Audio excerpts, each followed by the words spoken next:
నమస్తే, good morning. G news కు స్వాగతం. ఈరోజు వార్తల్లోని ముఖ్యాంశాలలో ముఖ్యమైన వార్త ఏంటంటే, నిన్న కేటీఆర్ ఒక ప్రెస్ మీట్ పెట్టి ఈ ఉపరాష్ట్రపతి అభ్యర్థి గురించి మమ్మల్ని ఎవరు సంప్రదించలేదు అని మాట్లాడిండు.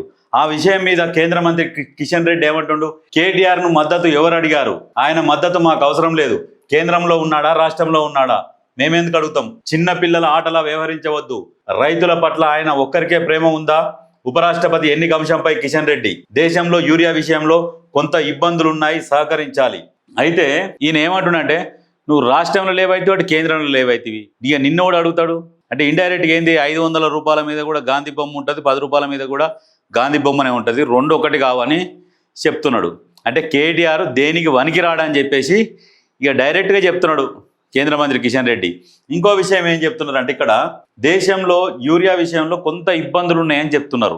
ఒక కేంద్ర మంత్రి ఉండి కొంత ఇబ్బందులు ఉన్నాయి అన్నాడు అంటేనే విపరీతమైన ఇబ్బందులు ఉన్నాయని ఇప్పుడు ఒప్పుకుంటున్నారు. ఎందుకంటే ఈ విషయం ప్రజలలోకి పోయింది, కేంద్రం డిలే చేస్తున్నది యూరియా విషయంలో, కేంద్రమే తప్పిదమని చెప్పేసి ప్రజలందరికీ అర్థమైపోయింది అన్న విషయము వీళ్ళకు తెలిసేసరికి ప్రెస్ మీట్ పెట్టి కొంత డిలే అయింది, కొంత అని చెప్తున్నారు. కొంత ఏం కాదు, బాగా ఇబ్బంది పెడుతున్నారు రైతుల్ని.